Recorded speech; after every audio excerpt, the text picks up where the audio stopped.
And now I'd like to welcome Amity Schlaze, the chairman of the Coolidge Foundation, to make her welcome remarks.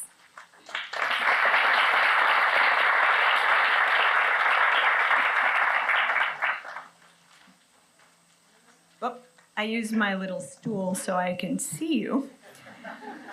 Welcome to this joyous event. We're honored to be joined, is the audio okay?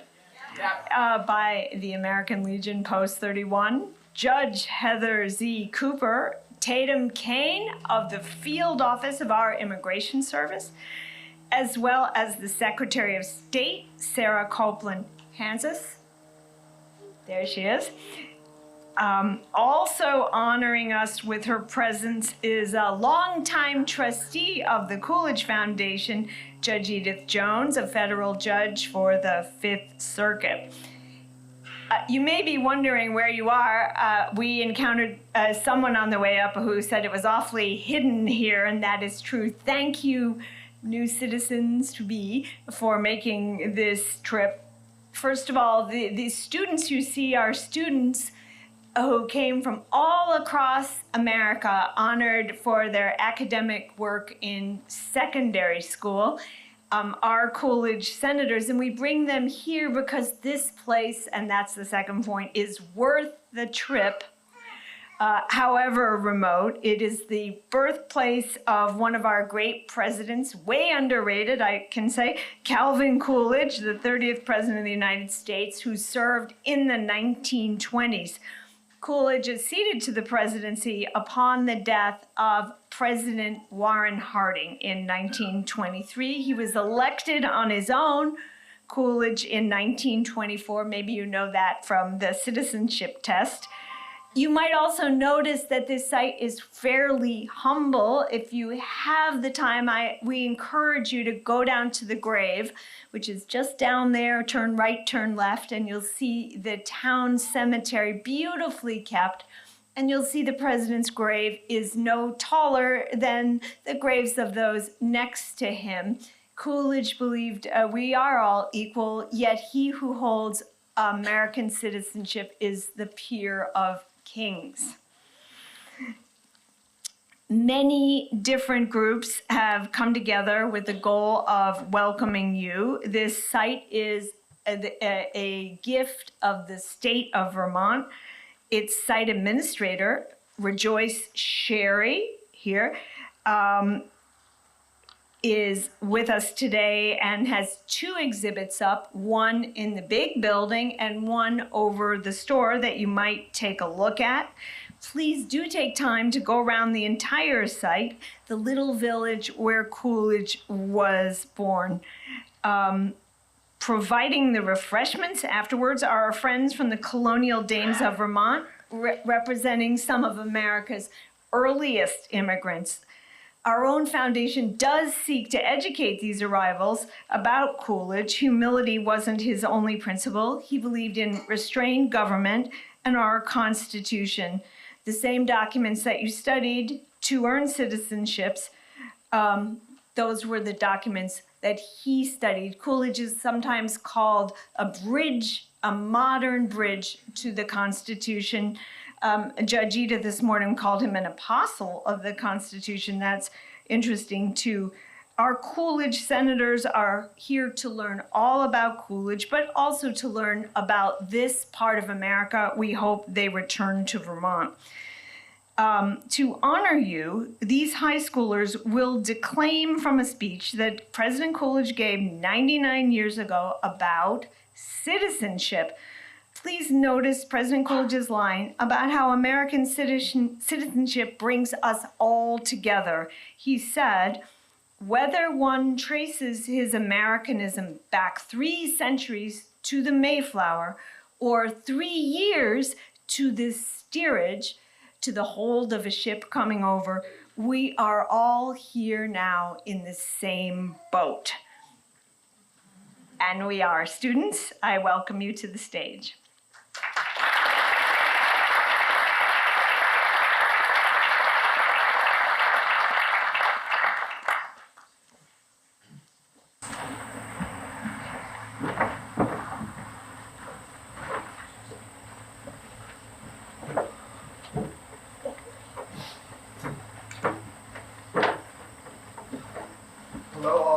name is James Stover, and I come from Belmont, North Carolina. My name is Carson Collins. I'm from Austin, Texas. My name is Jim McCarty. I'm from Ottawa Hills, Ohio. My name is Emily Garibrandt, and I'm from California, Maryland. My name is Tay Kim, and I'm from Demorest, New Jersey. I'm Cynthia Lynn from Forest Hills, New York. My name is Grace Price, and I'm from Warren, New Jersey. I'm Jonathan Dorley from McDonough, Georgia.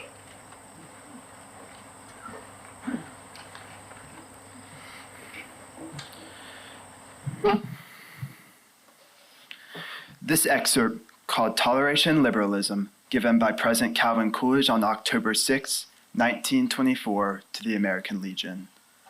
The bringing together of all these different national, racial, religious, and cultural elements has made our country a kind of composite of the rest of the world, and we can render no greater service than by demonstrating the possibility of harmonious cooperation among so many various groups. Every one of them has something characteristic and significant of great value to cast into the common fund of our material, intellectual, and spiritual resources. The war brought a great test of our experiment in amalgamating these varied factors into a real nation with the ideals and aspirations of a united people. None was accepted from the obligation to serve when the hour of danger struck.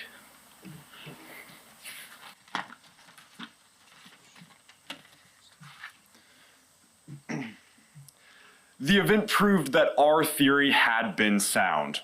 On a solid foundation of a national unity, there had been erected a superstructure, which in its varied parts had offered full opportunity to develop all range of talents and genius that had gone into its making. Well nigh all the races, religions, and nationalities of the world were represented in the armed forces of this nation, as they were in the body of our population. No man's patriotism was impugned or service questioned because of his racial origin, his political opinion, or his religious convictions. We must not, in times of peace, permit ourselves to lose any part from this structure of patriotic unity. I make no plea for leniency toward those who are criminal or vicious, are open enemies of society, and are not prepared to accept the true standards of our citizenship. By tolerance, I do not mean indifference to evil. I mean respect for different kinds of good.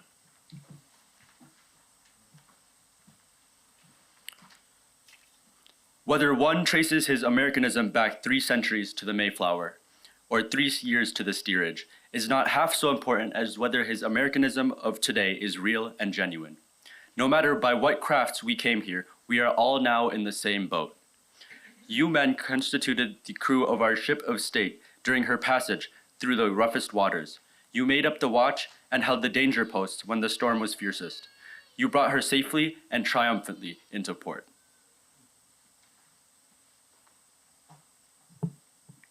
Out of that experience, you have learned the lessons of discipline, tolerance, respect for authority, and regard for the basic manhood of your neighbor. You bore aloft a standard of patriotic conduct and civic integrity to which all could repair. Such a standard, with a like common appeal, must be upheld just as firmly and unitedly now in time of peace. Among citizens honestly devoted to the maintenance of that standard, there need be small concern about the differences of individual opinion in other regards. Granting first the essentials of loyalty to our country and to our fundamental institutions, we may not only overlook, but we may encourage differences of opinion as to other things.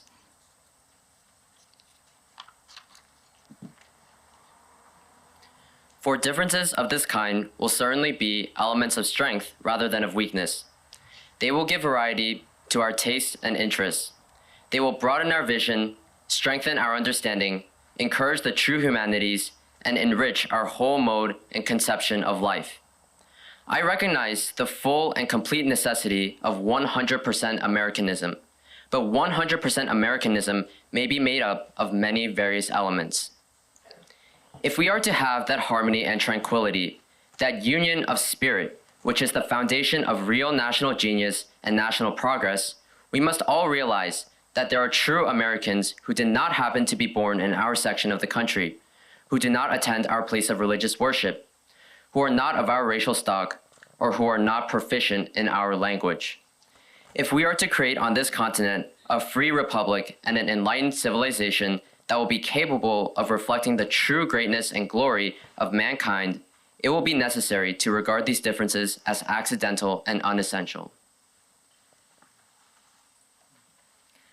We shall have to look beyond the outward manifestations of race and creed. Divine providence has not bestowed upon any race a monopoly of patriotism and character.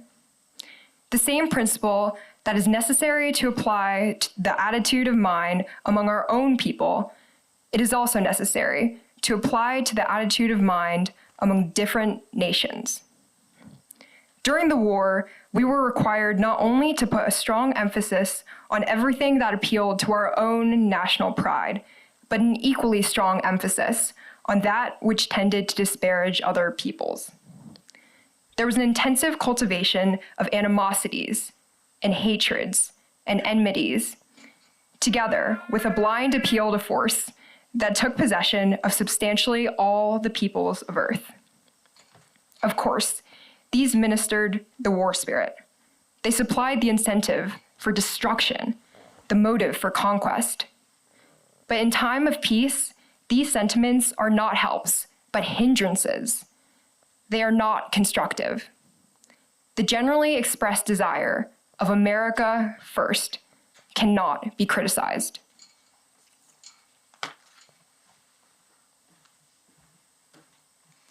It is a perfectly correct aspiration for our people to cherish, but the problem which we have to solve is how to make America first. It cannot be done by the cultivation of national bigotry, arrogance, or selfishness. Hatreds, jealousies, and suspicions will not be productive of any benefits in this direction. Here, again, we must apply the rule of toleration. Because there are other peoples whose ways are not our ways, and whose thoughts are not our thoughts, we are not warranted in drawing the conclusion that they are adding nothing to the sum of civilization. We can make little contribution to the welfare of humanity on the theory that we are a superior people and all others are an inferior people. We do not need to be too loud in the assertion of our own righteousness. It is true that we live under the most favorable circumstances, but before we come to the final and irrevocable decision that we are better than everyone else, we need to consider what we might do if we had their provocations and their difficulties. We are not likely to improve our own condition or help humanity very much until we come to the sympathetic understanding that human nature is about the same everywhere, that it is rather evenly distributed over the surface of the earth, and that we are all united in a common brotherhood. We can only make America first in the true sense which that means by cultivating a spirit of friendship and goodwill, by exercising the virtues of patience and forbearance, by being plenteous in mercy, and through progress at home and helpfulness abroad, standing as an example of real service to humanity.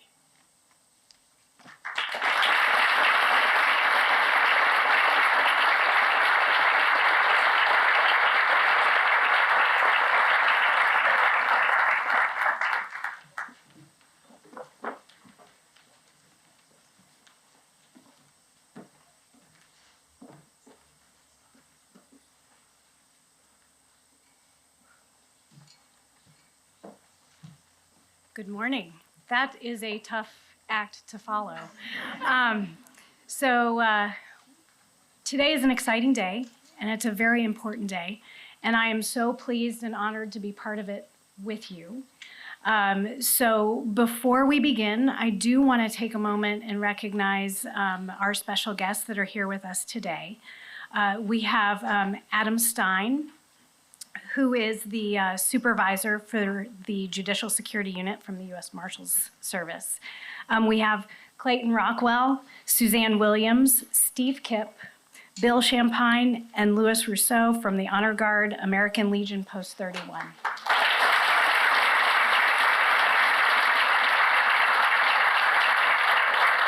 We have Ethan Avendano Lawrence, the outreach representative from the office of U.S. Senator Bernie Sanders.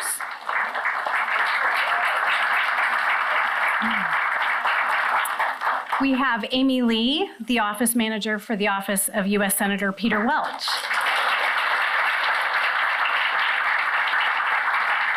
We have David Scher, who's the state director for the office of U.S. Congresswoman Becca Ballant. We have Sonia DeWolf and Tatum Kane, immigration service officers from the U.S. Citizenship and Immigration Services Office. We have Sarah Copeland Hanses, the Vermont Secretary of State.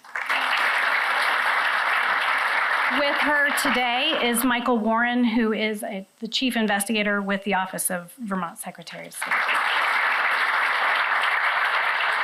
And thank you to Amity Schlaze, chairman, and Matthew Denhart, president of the Coolidge Foundation. Thank you for hosting us today. We have Jason Curry, Patty Shea, Ken Upsall, and Lori Garceau from the from the Vermont Passport Agency. You're going to want to see them when you're done. We have Sonia Schuler and Susan Harrett from the Vermont League of Women Voters. You're also going to want to see them. They're over here. We have Wendy Piper and Eileen Godfrey from the Thomas Chittenden chapter of the Daughters of the American Revolution. Over here, sorry. Bill Wiles, who is here to perform for us today. We also have Stephanie Hawkinsmith, who is the president, and Janie Grantham, who is a member of the Colonial Dames of America. So everyone is excited to be here with you today, and thank you for letting us be part of this journey, because it has been quite the journey. So at this time, I will turn it over. You want to come on? Yeah, come on up so everybody can hear you. I'm fine. Yeah. Good morning, Your Honor. It is my privilege to present to the court 21 applicants for naturalization from 13 countries. Each applicant has been examined by an officer of the USCIS, and each applicant has been found to be eligible for naturalization. USCIS now comes before the court to move that all candidates be naturalized. Your Honor, there are also 6 applicants that have requested that a change of name be granted by the court. The service interposes no objections to these requests. Thank you, Your Honor.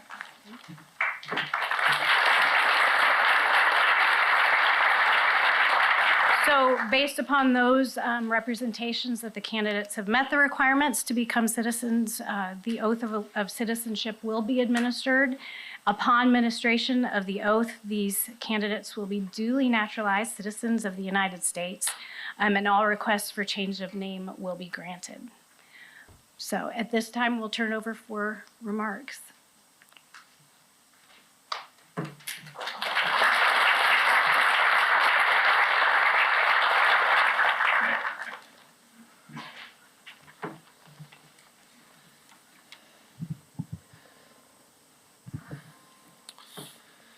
Thank you, and welcome to Plymouth Notch. There's one group that hasn't yet been recognized, and I want to be sure that we do, and that's the group that owns this historic site, and that's the Vermont Division for Historic Preservation, who the Coolidge Foundation partners with, and site administrator Rejoice Sherry is here. Rejoice.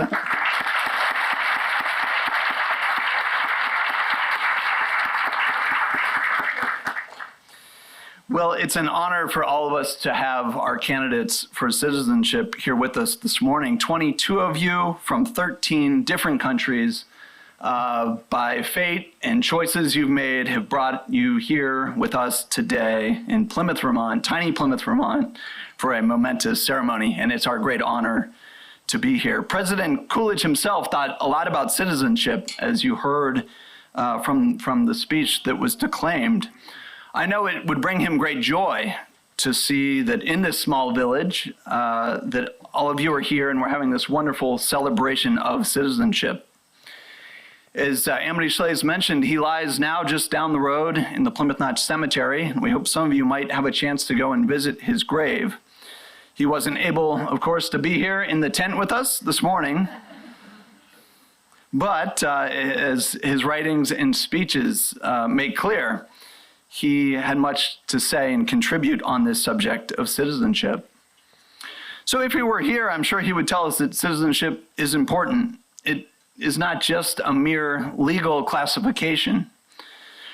Certainly, there are many things that are gained, many rights and privileges of being a citizen, but Coolidge thought that it was much greater than that. As Amity said earlier, American citizenship is a high estate. He who holds it, Coolidge said, is the peer of kings. To Coolidge, that meant American citizenship was an incredible honor. He had absolute respect for America's institutions and the values upon which our republic rests. He's very clear to point out time and time again that true citizenship is about serving one's country. He said, "The country cannot be run on the promise of what it will do for the people. The only motive to which they will continue, ready to respond, is the opportunity to do something for themselves, to achieve their own greatness, to work out their own destiny." He said on another occasion that U.S. citizenship has been secured only by untold toil and effort. It will be maintained by no other method. It demands the very best that men and women have to give. To attempt to turn it into a thing of ease and inaction would be only to debase it. In just a bit, when our new citizens recite the oath of allegiance to America, I think what's required of a citizen, it's a good reminder for all of us. It's not an easy oath, and it requires real responsibilities. Immigrants throughout America's history have stepped up to the challenge, though. They've proven themselves to be good citizens. From our earliest days, this has been the case. In fact, 8 of the 56 signers of the Declaration of Independence were born in other countries. 4 of our first 6 Treasury secretaries were foreign-born, the first, of course, being Alexander Hamilton. In fact, immigrants have been so central to the American story that future President John F. Kennedy titled his book on the subject, A Nation of Immigrants. And immigrants haven't only served by founding our country or signing dramatic documents like the Declaration, serving in high office. They do it every day by participating in our economy and our communities. Immigrants have proven they come primarily to work. Data show that the foreign-born today are employed at higher rates than even the native-born. Over recent decades, immigrants have contributed a hugely disproportionate share to the growth in America's workforce. Some of America's most well-known innovators and entrepreneurs from history were immigrants. Alexander Graham Bell, Joseph Pulitzer, Nikola Tesla, and Albert Einstein are just a few examples. This tradition continues today. Estimates show that in recent years, some 40% of Fortune 500 companies were founded by an immigrant or the child of an immigrant. That's huge. These are people like Elon Musk, Sergey Brin, Andy Grove, Jerry Yang. And these, of course, are the dramatic stories. But even on a smaller scale, perhaps even more importantly, immigrants have proven to be entrepreneurial. As I mentioned, they've been workers. They're something like twice as more likely to start a small business than those of us born in this country. They bring new ideas, fresh perspectives, ideas about how to make things better, how to serve their fellow citizens by the goods and services that they provide. Coolidge believed, of course, that being an active citizen was crucial. He recognized America as a self-governing republic.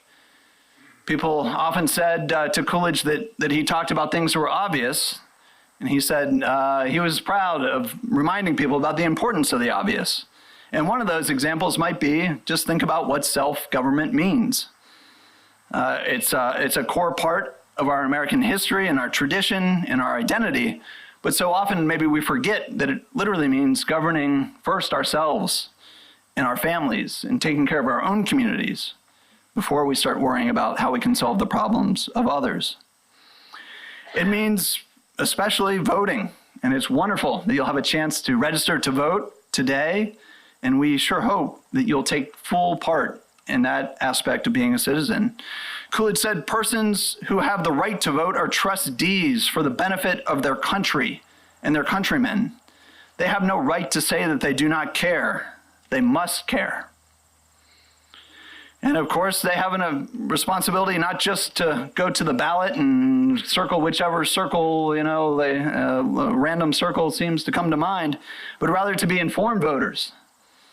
Coolidge said, to live up to the full measure of citizenship in this nation requires not only action, but intelligent action. Well, how do we determine what's intelligent action? To think about that for just one moment before I wrap up, I'll return to the speech that we heard a segment declaimed and share another segment that we didn't have time to get to and I'll cover. It was that same speech at Omaha called Toleration and Liberalism, just after, of course, the close of the World War, and Coolidge, speaking to a group of war veterans, was talking about how we can come back together as one people. Perhaps that's more important than ever. And we often want to have unity. We want to all agree, all be Americans, united in purpose. But of course, we're a diverse, large nation. We come from all over the world. People throughout our history have wondered if such an experiment is possible. Many wonder if it can continue. Coolidge didn't just say sort of willfully that we all need to just agree and forget about our differences. Rather, he encourages us in this speech to embrace those. And so I'm going to quote what's maybe a somewhat long segment, though not too long, but I think it's so important for our moment now that I hope you'll do me the honor of hearing Coolidge's words. He said, progress depends very largely on the encouragement of variety. Whatever tends to standardize the community, to establish fixed and rigid modes of thought, tends to fossilize society. If we all believed the same thing and thought the same thoughts and applied the same valuations to all occurrences about us, we should reach a state of equilibrium closely akin to an intellectual and spiritual paralysis. It is the ferment of ideas, the clash of disagreeing judgments, the privilege of the individual to develop his and her own thoughts and shape his and, of course, her own character that makes progress possible.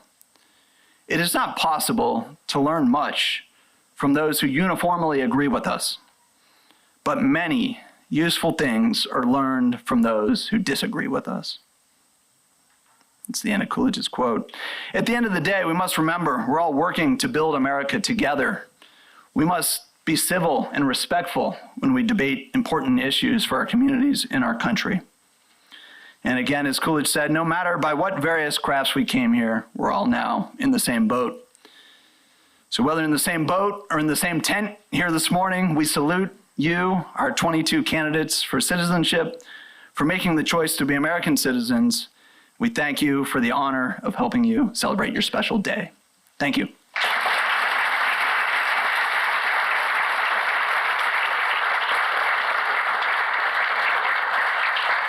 And it's now my honor to introduce Vermont's Secretary of State, Sarah Copeland-Hanses, who will offer remarks. Welcome, Secretary.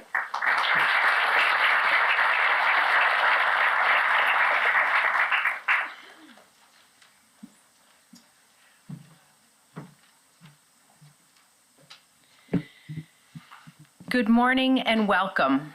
It is such an honor to be here with you on this special day.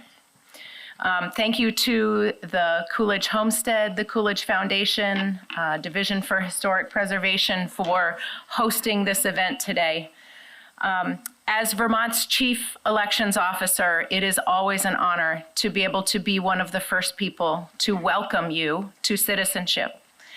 And while the oath that you're about to take leans heavily on the obligations of citizenship, I want to talk a little bit more about one of the important rights of citizenship that I hope you will take as an obligation, even though It isn't laid out so in your oath. And that is the right to vote. In a democracy, it is our right as citizens to tell our leaders what they should do on our behalf. And as you become citizens today, it then becomes your right and obligation to lend your voice to that process by sharing your thoughts and ideas, by reaching out and contacting your elected officials, especially this year when your elected officials are candidates who need to earn your vote. So I want to welcome you to engage in the political process, to bring your thoughts and ideas, to bring your values, to bring your ingenuity and your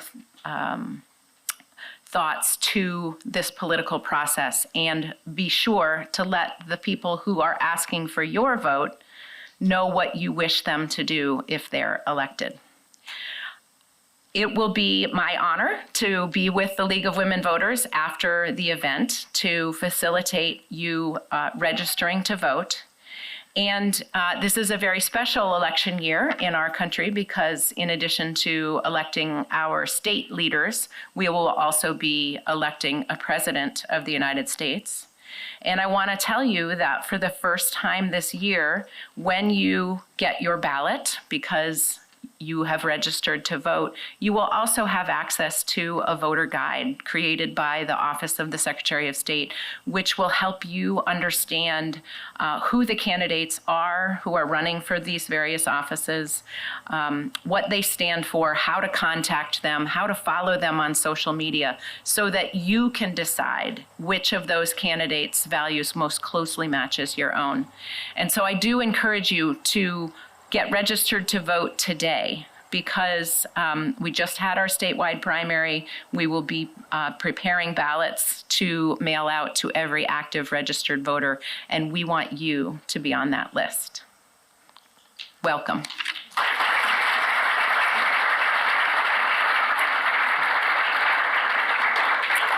I almost forgot one of the most important things that I needed to do here today, which is to invite Judge Cooper to come back up so that we can complete this process for you. So, Judge Cooper.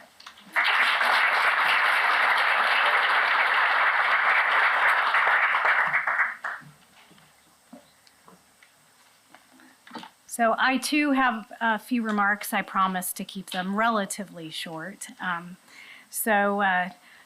Again, my name is Heather Cooper. I am the Chief Judge of the United States Bankruptcy Court for the District of Vermont.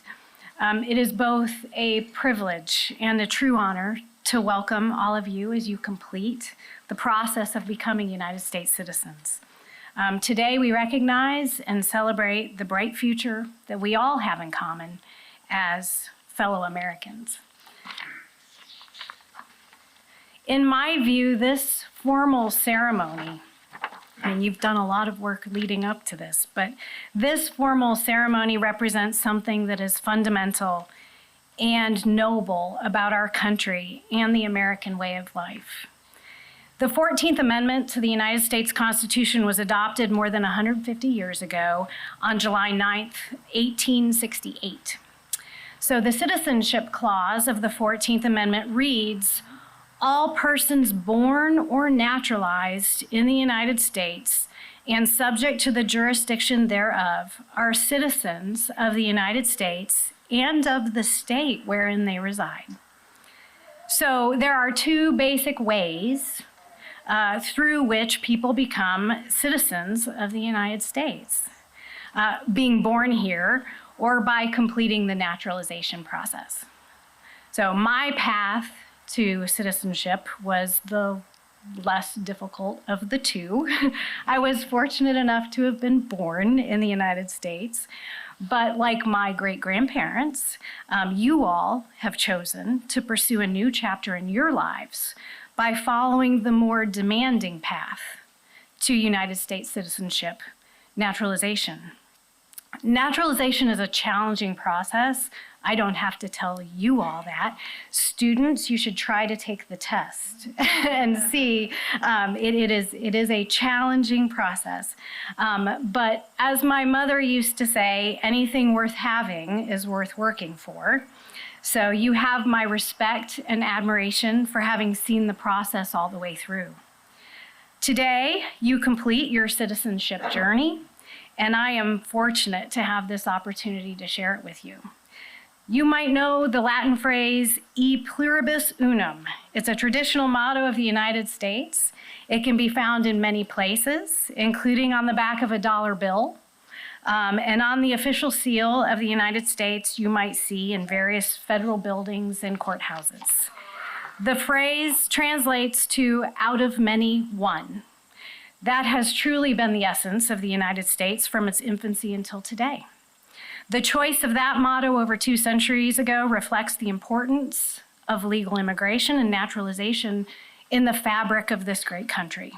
We are one nation of many people from many different backgrounds who are all bound together by certain fundamental principles: freedom, equality, justice, and humanity, chief among them.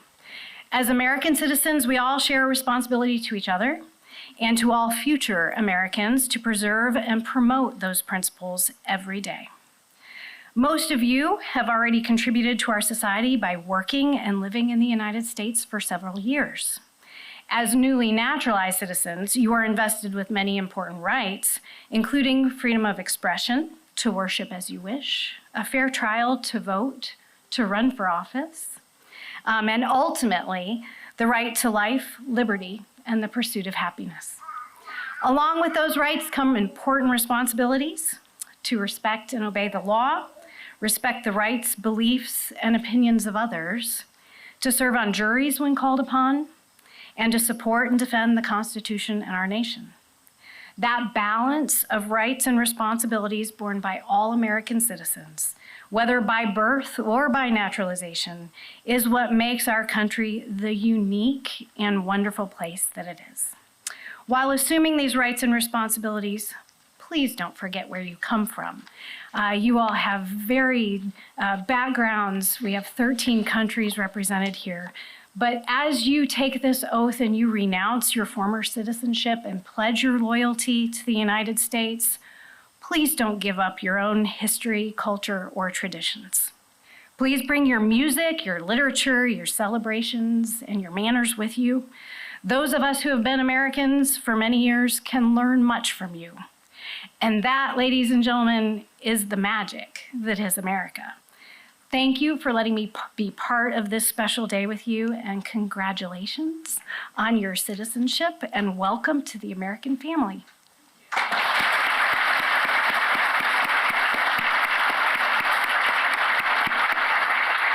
And now we will have the roll call for the oath.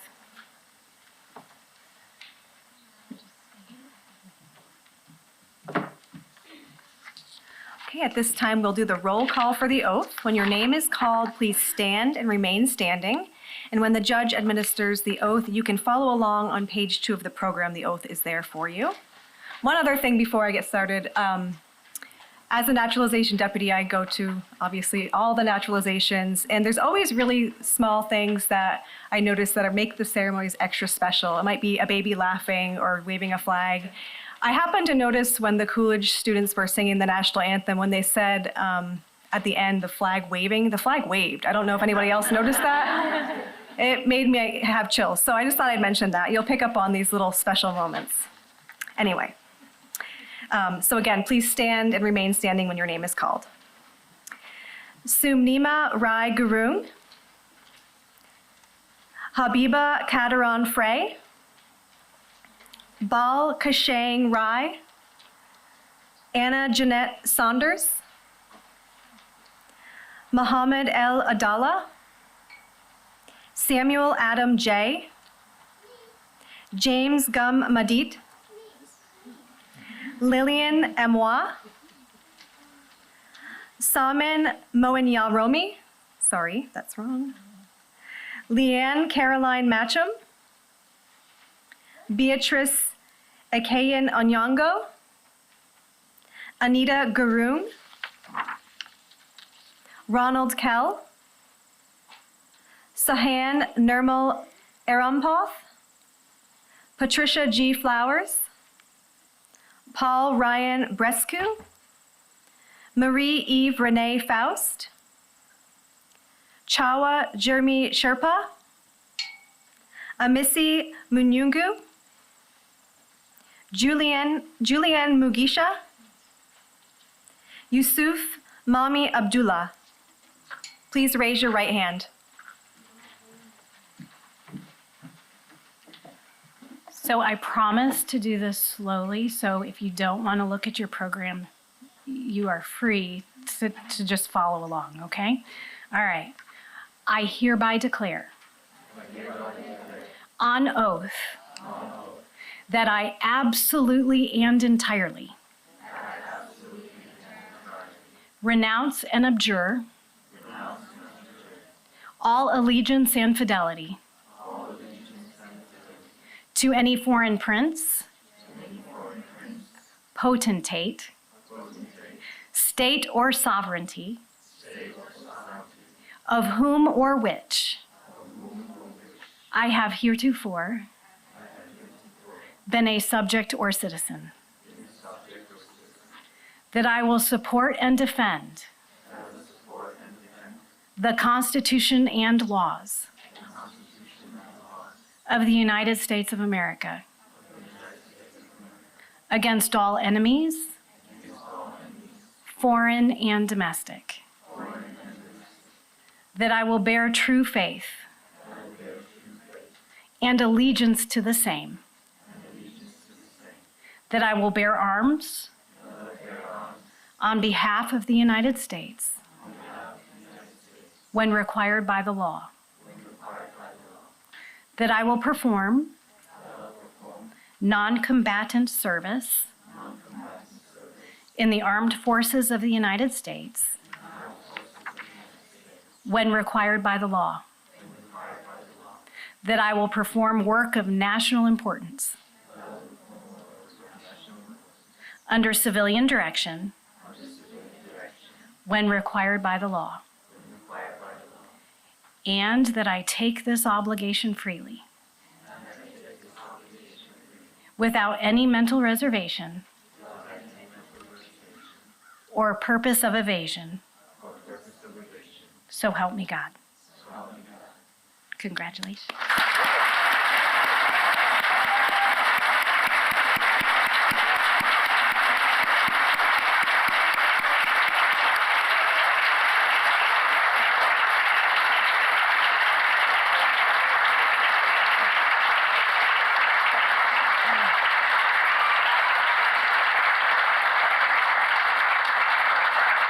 So you may be seated. Now we will do the presentation of certificates.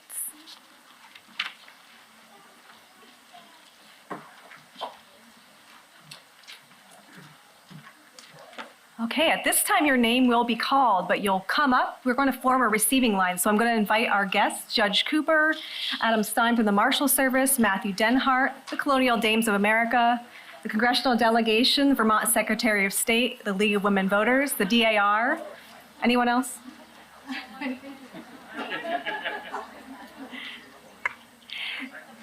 And so this time when your name is called, you're going to come forward and we'll have you start at this end of the line with Matthew. And you'll make your way down the line until you reach Judge Cooper and Adam Stein. And you will have your certificate of naturalization presented to you. Families, friends, guests, please feel free to clap and cheer and take photos. Just please understand after the ceremony, you're welcome to take more photos. So please don't feel rushed to get them all in right now. We're all set? Okay. Sumnima Rai Gurung, formerly of Nepal.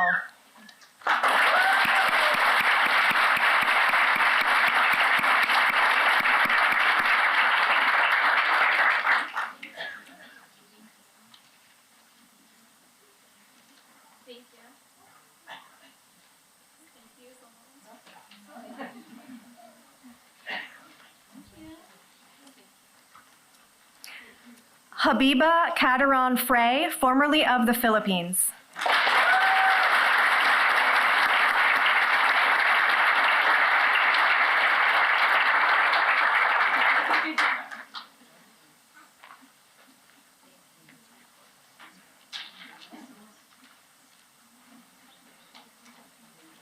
Bal Kashang Rai, formerly of Bhutan.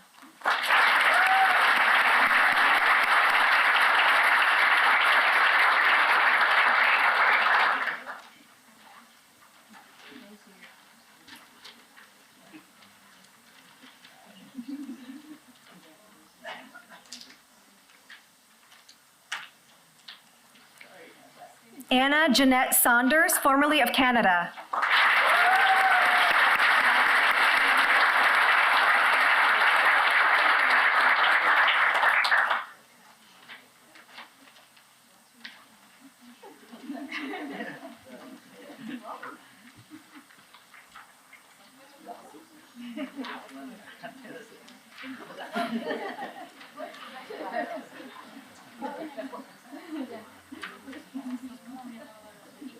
Mohammed El Adala, formerly of Morocco.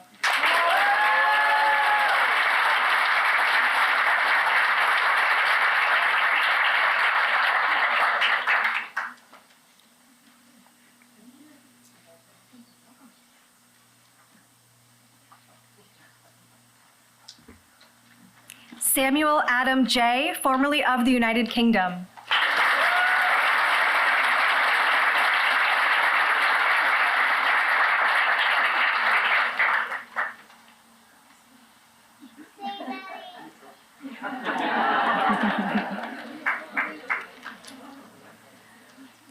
James Gum Madit, formerly of South Sudan.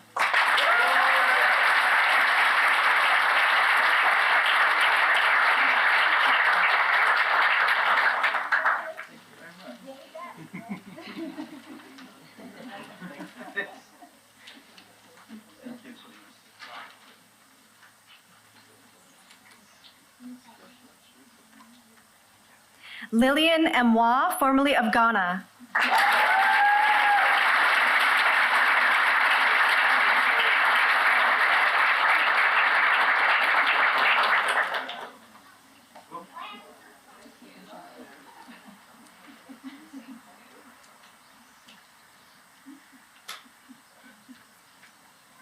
Samin Moiyaramomi, formerly of Iran.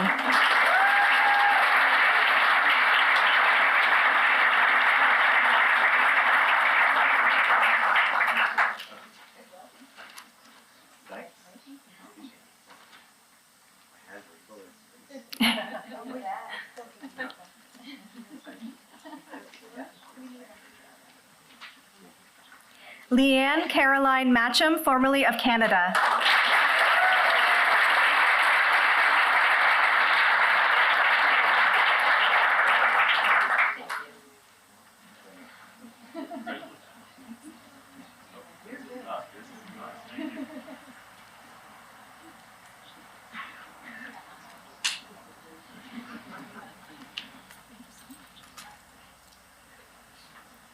Beatrice Akayan Onyango, formerly of Kenya.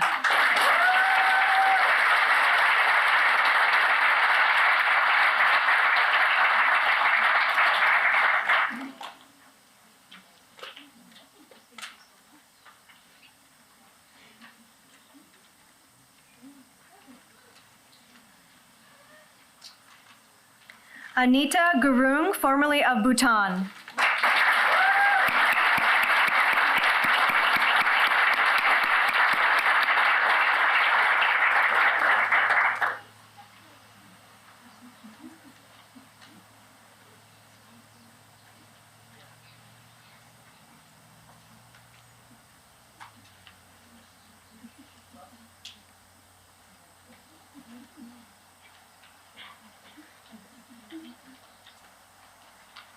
Ronald Kell, formerly of the United Kingdom.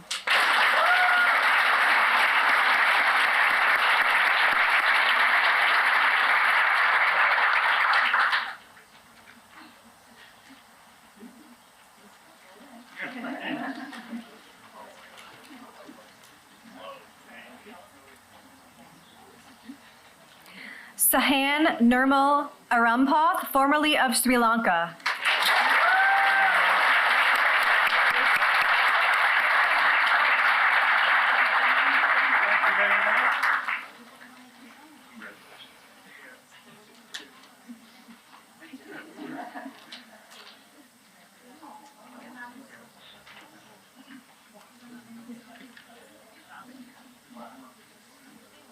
Patricia G. Flowers, formerly of Canada.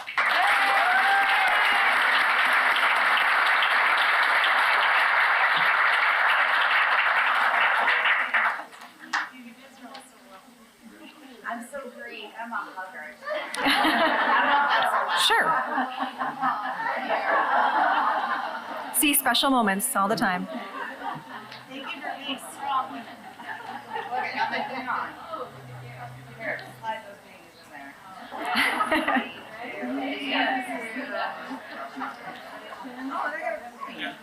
Thank you. Thank you so much. Paul Ryan Brescu, formerly of Canada.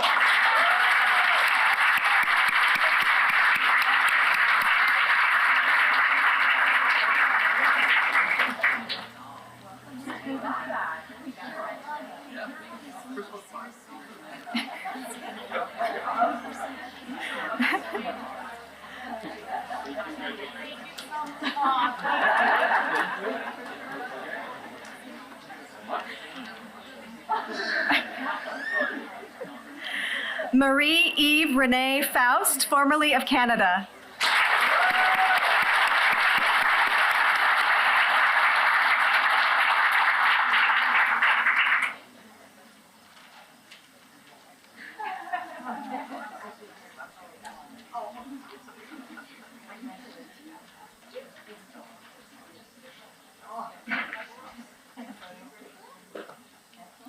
Chawa Jermi Sherpa, formerly of Nepal.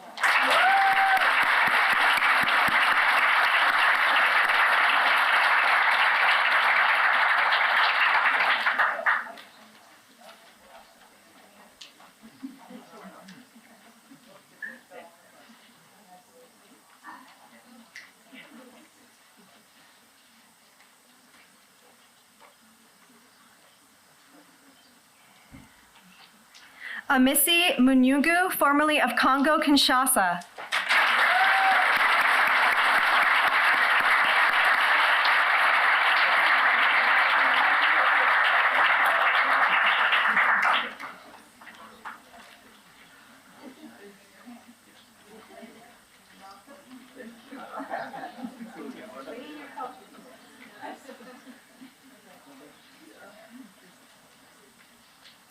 Julian Mugisha, formerly of Burundi.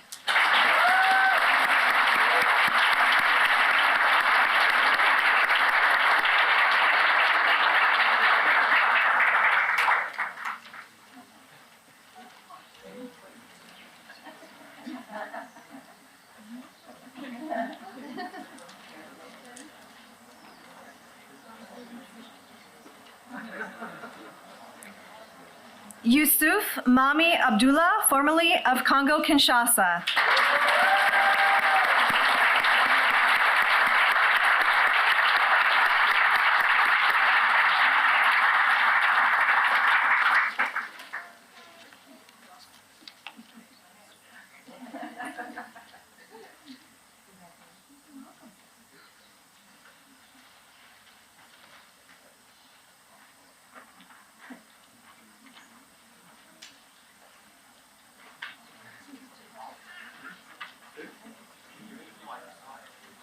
Congratulations.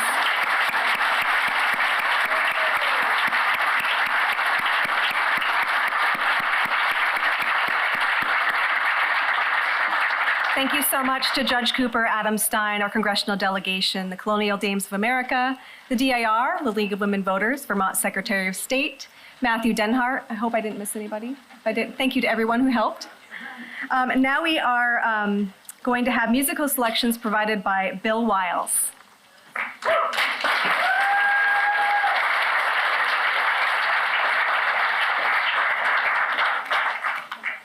Welcome.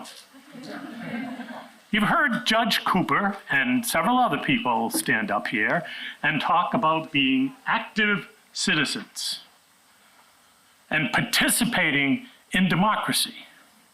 Well, this is the part of the program where you participate. And my friends on the other side will also participate.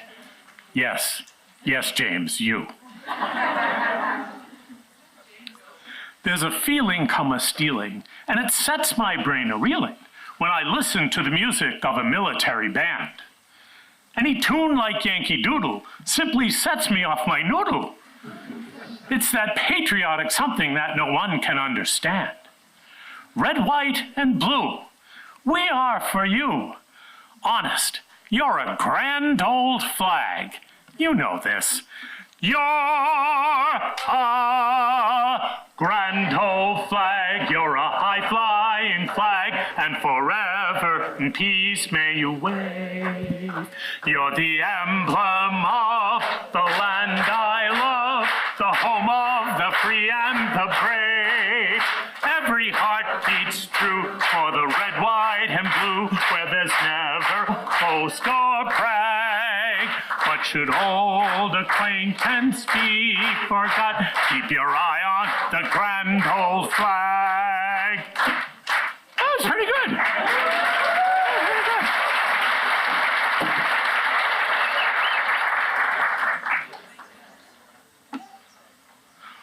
Oh, beautiful for spacious skies, for amber waves of grain, for purple mountain majesty above the fruited